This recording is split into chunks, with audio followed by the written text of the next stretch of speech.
time since I taught this class, and I had to start over with old notes and everything. So it's going to be a little bit different, and so I appreciate y'all. What do y'all think is the most popular number in the Bible? 3. 7. 7. That's interesting, isn't it? Now, why did y'all say 7? Because it's the most popular number in the Bible. This one? It's the most popular number in the Bible. Well, okay. So you're very observant then. The word means complete and perfect.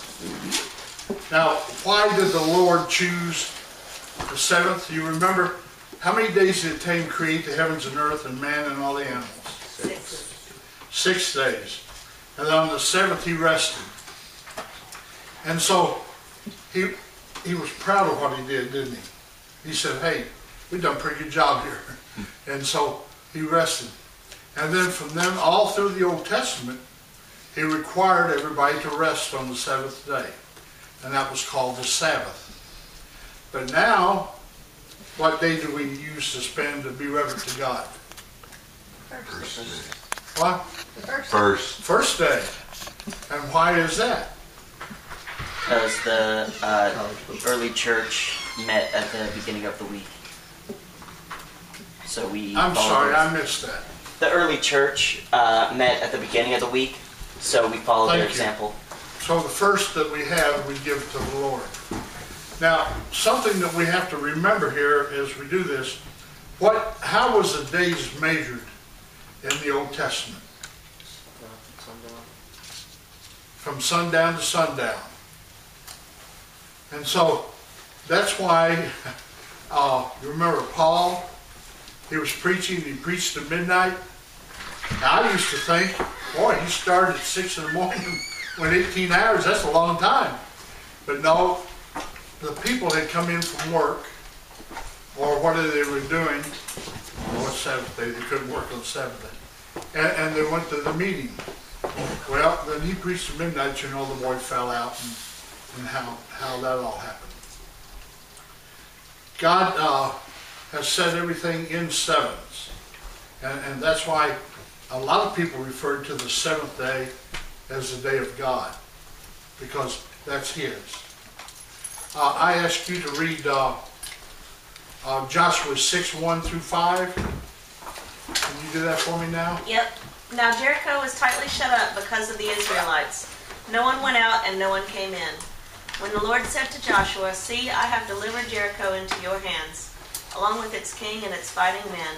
March around the city once with all the armed men. Do this for 6 days. Have 7 priests carry trumpets of ram's horns in front of the ark.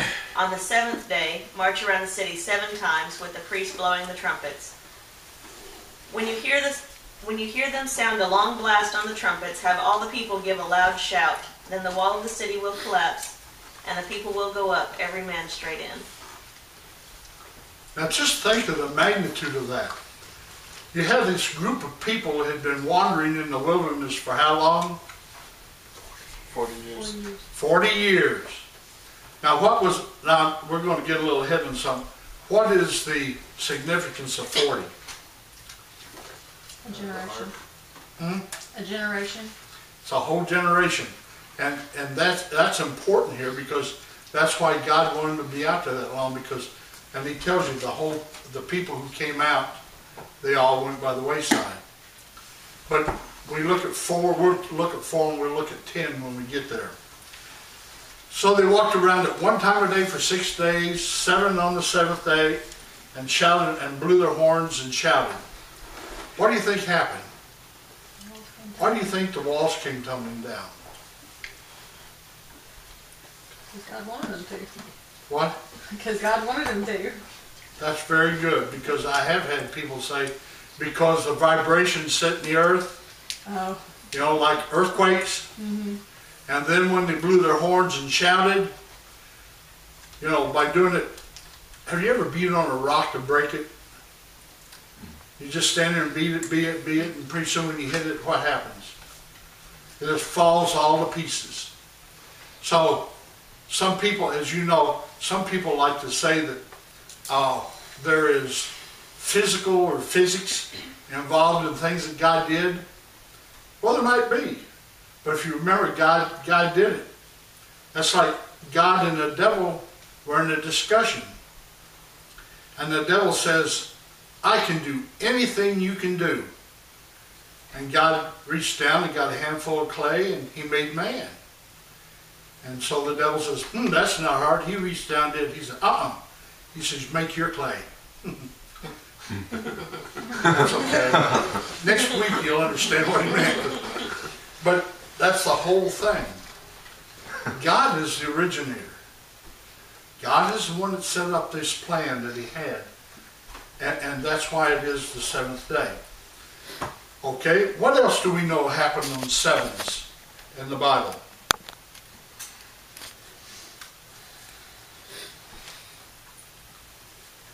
Okay, what we'll do, we'll go on to in Leviticus 25, 2 through 7. God told the people after they had overtaken Canaan, he says, let the land rest every seventh year. And I grew up on a farm. No, I guess none of y'all did.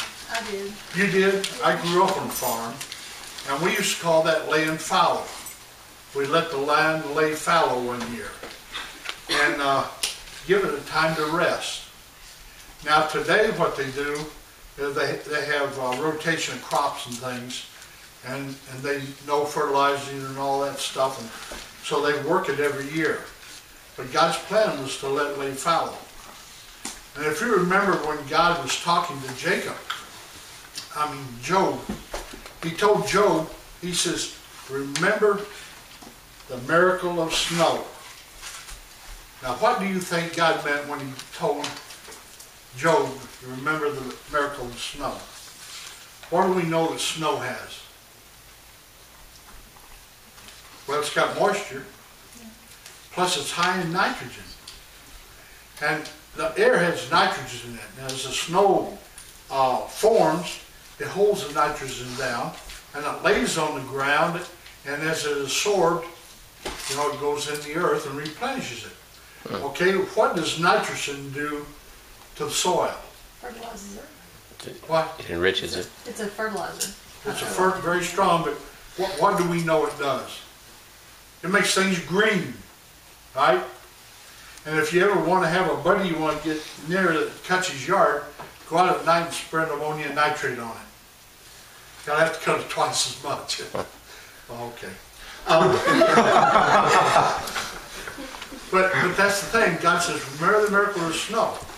We know that, the great wheat crops out west. We know that 7 to 9 inches of snow has enough nitrogen to raise a wheat crop. So if they get enough snow in the winter, they don't have to fertilize it with ammonium nitrate that year. But if they don't, then they go in and spread it. Interesting thing. That don't have nothing to do with numbers, that's free. Okay, what else happened on the seventh day was, do y'all remember how long people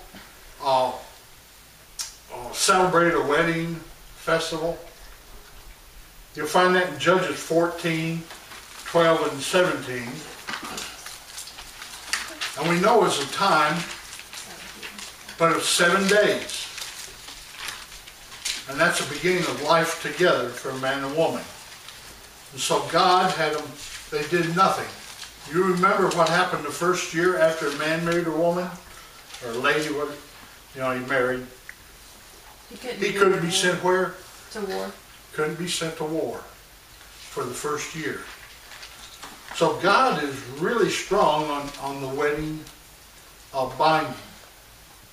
So if you remember, the man came to Jesus and said, hey, I can't go because I just got married.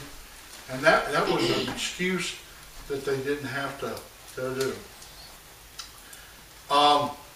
You remember the famine that came to Egypt. You'll find that in Genesis 41, 1 through 36. What did the Pharaoh dream? And Joseph told him. You remember? There'd be a famine for 7 years. Hey, I got hearing aids. That there'd Talk be, up, and I want to hear what you say. that there'd be a famine for 7 years. Okay? The first one, is that you, Derek?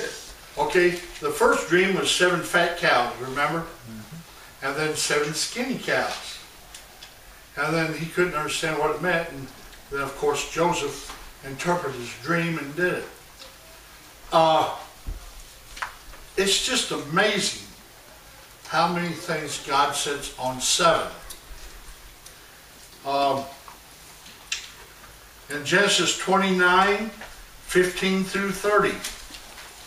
How many years did Jacob work for Rachel? 7. And then 7. He got snoozled though, didn't he? Who did he get the first 7 years? Leah. Uh-huh. Then he had to work 7 more years. And then how many more years did he have to work to get his sheep? 7. Yes, and that's really good. I think I'm catching on. And so, but if you remember what he told her, he says, you know, he worked his life for her. That's what the difference is. Revelation 2 through 3. How many churches are in Asia Minor? 7 churches. 7 churches. And if you remember, there's 7 stars. 7 candlesticks. It's just amazing how much is involved in the number 7 that God set up for us to follow. Now this is the Old Testament. Now I'm only going to refer to Revelation one more time because I know next week you're going to learn about the numbers. You're going to be blown out of your gourds when you understand what those numbers are. But what do you think would come? Anybody have a question or anything, or a statement they want to make? Okay, then we have multiples of 7s.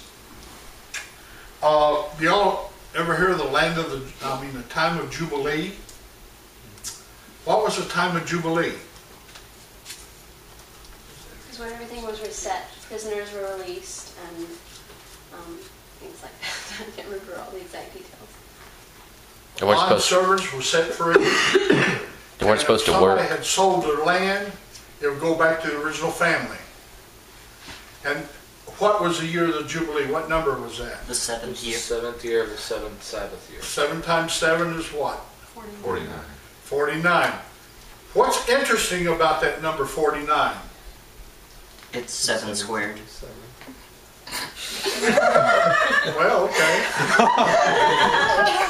But what was the usual age of a generation? 40. 40. So what does that mean? It went 9 years past the generation. I mean, God is tremendous. You know, in his mathematicians and things, how he figured all these things out.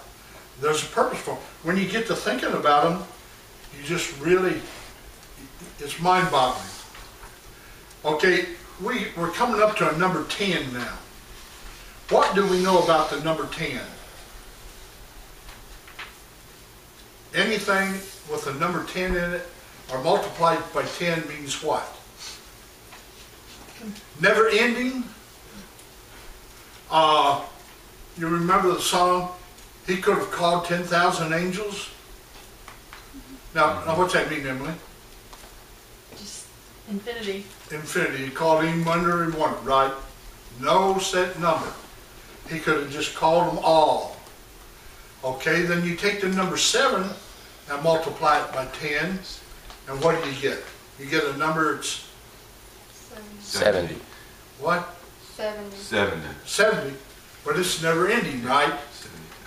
And we know that is in Matthew 18, 21, 22, when they came to Jesus and said, how many times do you forgive your brother? 7 times 70. 7 times 70. Now what's important about that? The number 7 is what? Complete. Complete. The number 70 is what? Infinite. Completely never ending. So it don't matter how many times I step on your foot and ask for forgiveness. You say, that's fine. Then you go kick a cat. But the thing is you have to learn. You have to learn to accept that. And that means it don't mean nothing. Because I'm going to share one thing with you folks. As part of the Lord's Prayer, it says, forgive me of my debts as I forgive the debtors. And towards me. And then in 1 John it says, how can you hate somebody love somebody that you haven't seen and hate somebody you have seen? I think, now this is Steve, I'm not judging or nothing, and I'm not like Paul says, I say this, but there's going to be a lot of people going to be disappointed on the day that the Lord comes back because you don't forgive people. Because God has said throughout the Bible, many places, how can you expect to come to me if you won't forgive a brother that has sinned against you? And we know Brother Bays was here 50 years ago. And he had an interesting lesson one day I've never forgotten. He said this farmer went out and bought a farm. And he told his son, he says, I want the house here, I want the barn here, the well here, and put the machine shed here. And he says, I'll be back in a year. So he came back. The house is where it was supposed to be. The barn was where it's supposed to be. And the well was where it's supposed to be. But the machine shed wasn't. And the father said, son, you have really disappointed me. He said, but Father, I've done everything you want except move the machine shed over. He says, and that tells me if you thought the house and the barns and the well should have been someplace else, you would have moved them also. So if we do everything God tells us and forget one thing, we're telling God, yeah, I'll go along with you on those, but I don't on this one. And that's saying, God tells you that in Revelation. If you throw one thing out, that's thrown everything out. Huh. So that's important. How many years were the Jews in exile? 70? You know, Nebuchadnezzar come and took them away. And you saw that dude writing on the wall and they came home. 70 years. And he said his knees knocked. Buddy, I tell you, that better than not a whole thing knocking on me. But I've never seen anybody write on the wall with a finger before. But they were gone 70 years. Okay, now what do we learn in 70 years? What do we have included in that 70 years? 7 and a 10. Do what? A 7 and a 10. 7 and 10, complete. But then, what's less than 70 that we talked about a minute ago? What? 49. 40. And 40 is the age of a generation. And almost 2 generations. But why do you think he did in 70 years? That's complete, we know that. Instead of going 80 years or longer. The people still remembered what? There were enough left that still remembered God. Right? Right. And they remembered the tabernacle. And when it came back, they were able to build it back, right? Remember Nehemiah brought him back? The wine taster? Nehemiah is an interesting book. Not much there, but there's more when you dig. So he let them go long enough. And then the new ones came back. Jesus sent out 70 people. Remember disciples? But he sent them in twos. And do you remember what they told Jesus when he came back? That they were able to cast out demons? But what does it also say in the Bible about twos? It's not a major number, but there are only a couple places it talks about it. He sent them out in twos. What did he say about if you have a problem with somebody, Are there how many goes talk to him? 2. 2. So when you read the Bible now and you run across the 2, you'll see why there's 2. And why do you think there's 2? Witnesses. And say, yeah, that's what happened. So, that takes care of that one. Any questions or anything? Okay. What's the next major number? 12? Can we use 12? Yeah. 12 is the next number. Okay, what do we know about 12? 12 disciples. 12 disciples. 12 what? Disciples. Yeah, 12 disciples. And then there were 12 what? Tribes. Apostles. And what's interesting about that is you remember when they lost one of them, what happened immediately? They replaced him with Matthias. With Matthias. So then it became 12 again. How many tribes were there? 12. 12. How many elders were there in the tribes? 12. 12. And that's why it says in Revelation, you'll have 24 elders. It's a multiple, I know, of 12. But they're tribes of Israel plus the elders that we had, the apostles. Where they are.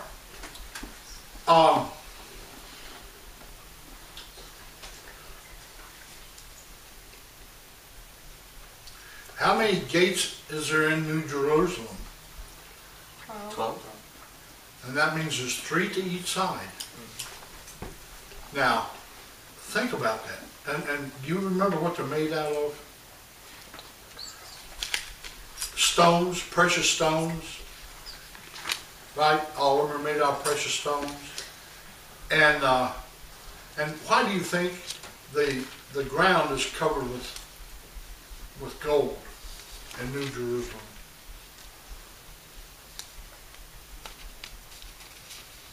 Because it's precious. What's the most precious thing we have? Babies. What did you say? Babies. He said baby. Babies. Babies.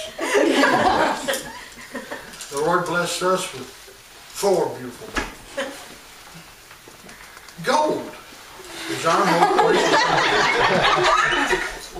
Now some people say pewter or platinum, that's platinum.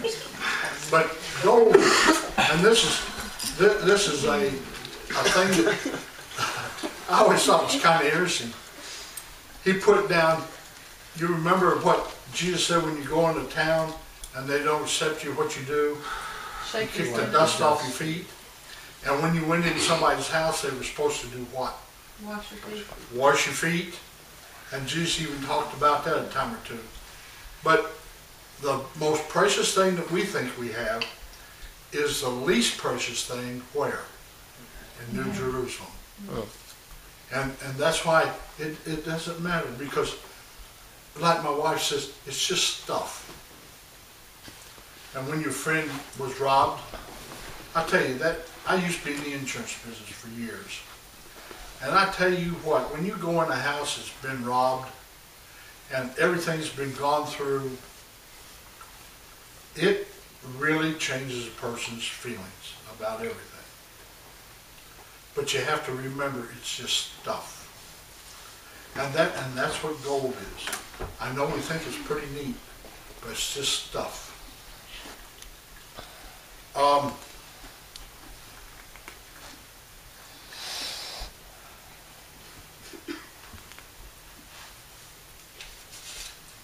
We're going to go over now to multiples. What is a multiple of 12s that we can think about that's happened in the Bible? 144. I'm talking about one that's in Revelation right now. 144. 144,000. Now, what does it say about that? That's in Revelation 7:4. That's the army of the holy, isn't it? Say that a little bit louder. The army of the holy. The army of the holy. Okay, what do we know It's 144,000. So what do we know about that number? Bill will probably talk about it next week too. What do we know about 144,000? What did we learn that zeros mean? Never ending. Infinite. Never ending. It takes everything in. Now, there are some religions that believe there's only going to be 144,000 people saved. Now think of that. That's not much more than the population of Rutherford County today. Think of that. That's about 3 or 4 times the population of Nashville. Now think of that. From the beginning of time to the end of time, it says 144,000. But we know now that 12 is complete. It's a complete number also. Not as high as 7, right? And the zeros behind it mean as many as it takes. So that's an important number for us to remember. The next number we're going to talk about is 3s. Now what do we know about 3s? It's representative of the Trinity. Okay? Really? Father, Son, and the Holy Spirit. Okay? And what else do we know about 3s? It's holy. It's holy. It's holy. Remember? Mm-hmm. Father, Son, you say the Holy Spirit, but then God made the heavens, the earth, and under the earth. What else do we know about 3s? 3 days between the death and the... Do what? 3 days between the death and the resurrection. 3 days from death or resurrection. Very good. 3. And if you remember, sir, I was about to say 3 years of Jesus' ministry, wasn't it? Also. I believe it was.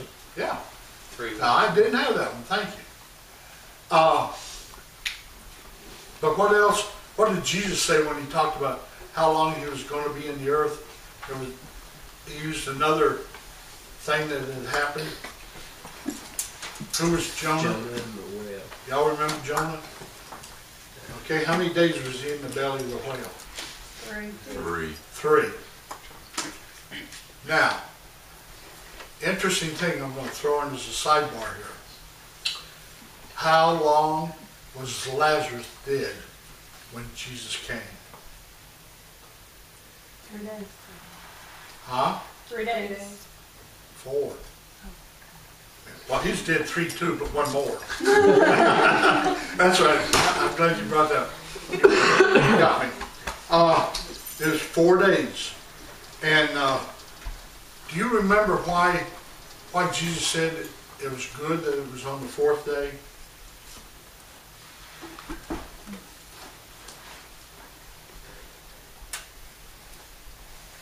Didn't... He said what? So he could show his glory. You remember what his sister told Jesus? He comes up there, and you remember Jesus lingered. And they said, why did you do it? He says, so the glory of God can be seen. And he comes up there, and you remember Jesus wept. All right. We'll say then, I don't remember if Mary or Martha come out and said, but what happened on the 4th day? What did she tell him? He stinketh. Remember? He had already started decomposing. And see, that was the thing why they always buried him before the 3rd day. I did it right away. But then, why did Jesus then wait till the 4th day?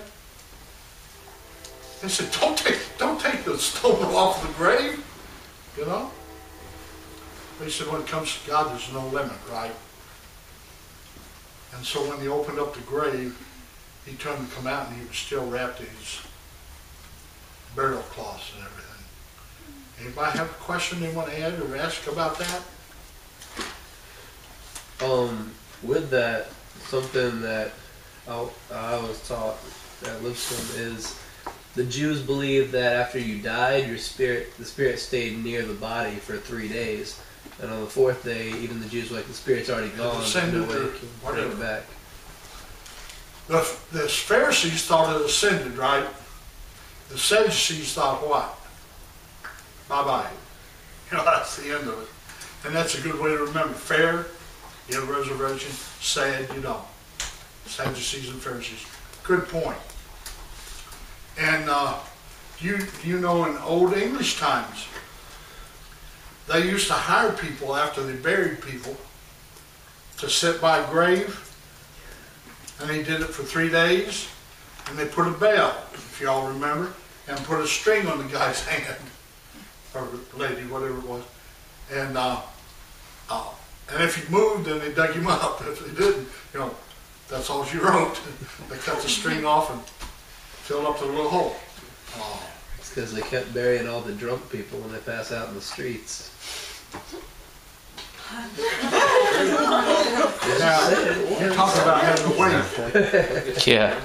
I grew up in a community where that was really popular. I'm from Illinois, and we had a very strong group of people that believed in that. And they would drink a while and pray a while. Hangover, right? After a while, they got Wake up in a casket.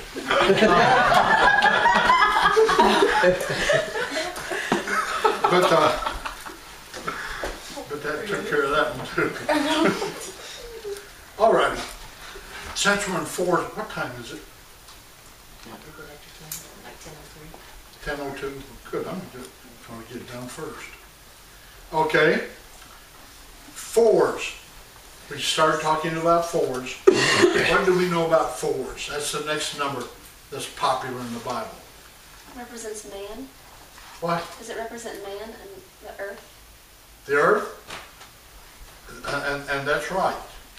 And I'm glad you brought that up. I didn't have that down, because that's when the firmament was made. Thank you. Okay, what else do we know about 4? How many rivers were in Eden? How many corners of the earth are there? 4. You think God could have made 8? Because that seems right, doesn't it? Because that'd be close to the sphere, wouldn't it? Mm-hmm. Do you know, people claim that Columbus is the first one that realized the earth was round? But do you remember in the Bible where it first talked about it? Read Job. Now, Job's a hard book, I'm going to tell you. But if you remember, Job did complain once. Do you remember that? And God said to him, he says, where were you when I hung the earth in the air? Okay? So, he could have made 4-side or whatever, 8-side or whatever. It would have been better.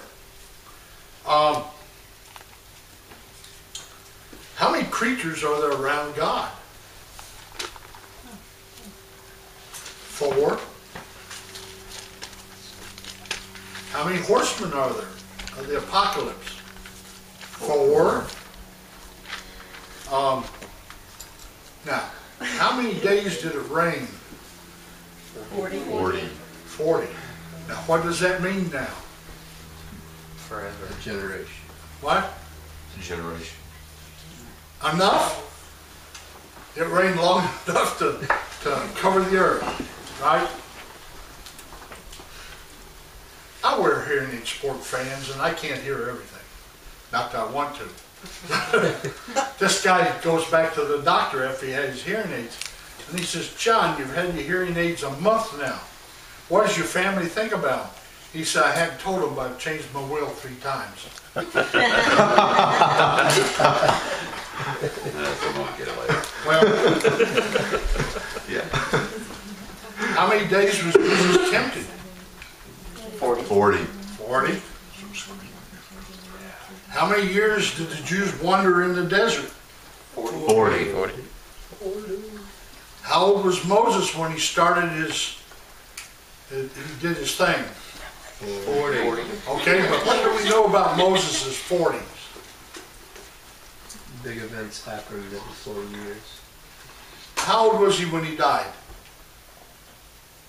108, 180? 120? 120. 40, 40, and 40s. Study about Moses. That's an interesting thing that God let him live that long. He lived up until when? They were getting ready to go into the promised land. When they what? When they were getting ready to go into the promised land. When they was getting ready to go and promised land, cross the Jordan, didn't they? He could look, but he couldn't go. And what was it he did wrong? He struck the rock when he was supposed to talk to it. He what? Struck the rock. And when what was did he supposed say? It's what he said that did it. Must we, you know, he struck it and says, must we give you water to drink? Now where's our we with God? Maybe I missed that one. Moses didn't have nothing to do with it, did he? No. So I think that's a lesson that we need to think about. What do we have to do with it? We're to be used by God and to tell people we love them. Okay. Anybody, anything? One more number. 6. 6. Way to go. What do we know about 6? It's incomplete. It's what? Incomplete. 6 is incomplete. Thank you. Okay, what else do we know about 6? Satan. It's Satan. Satan's number. What? Satan. Satan's number. Satan's number. You know, the devil. The devil? Okay. Now, it's the earthly number, because, well, that's when God finished creating everything. But what's the number that we get branded with? 666. 666. Now, why is that important? 6 is a number of who? The devil. It's a number of man. And that means that that's as far as you go. If you remember, it tells you in Revelations that unless you have that number in your forehead or on you, you're not going to go where? You're not going into the promised land.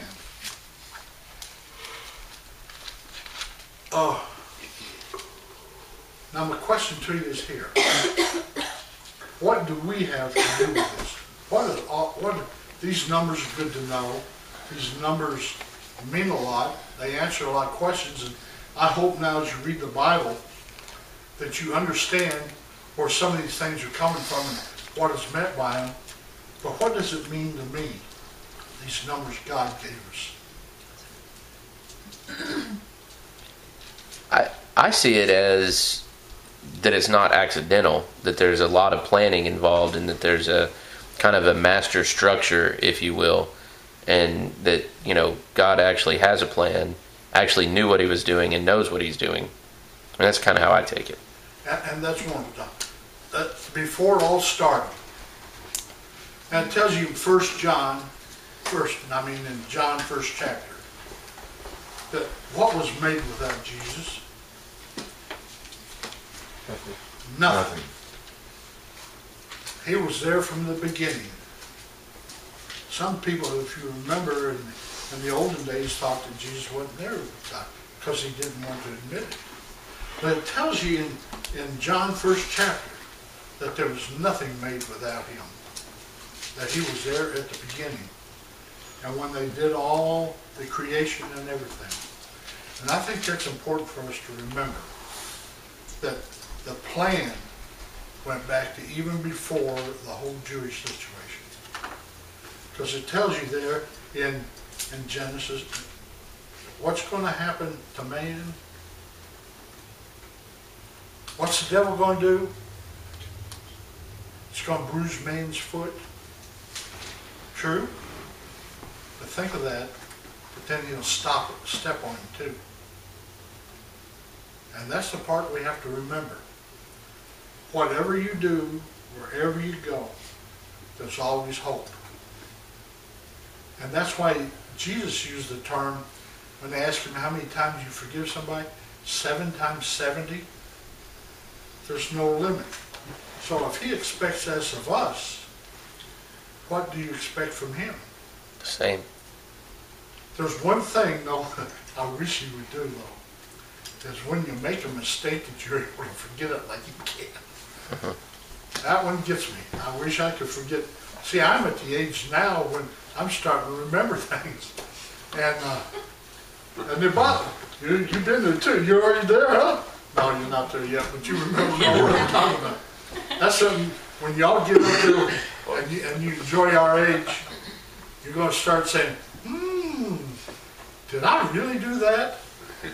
I thought that was so cool.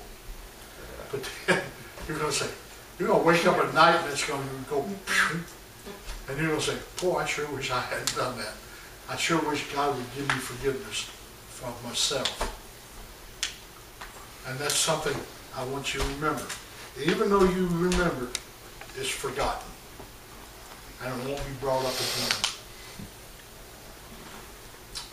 There's two things I want to ask you that has nothing to do with the lesson. Can I bring up two things?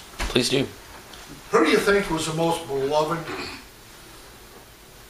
disciple? John. I'm not going to answer it. I'm going to let y'all study it. I'm not saying he wasn't. But I'm going to say there might be somebody else sneaking in there too. And a hint. Jesus cried about him. And when you read about it, think about that a little bit. And the second thing is, who wrote the most of the Old Testament? Who? Moses. No. Oh, I'm sorry, New Testament. You were right. New Testament. That's a big difference, isn't it? Who wrote the most of the New Testament? Paul. Paul. It's one of three dudes. It's either Paul, Luke, or John. I'll give you a hint. And Paul isn't it.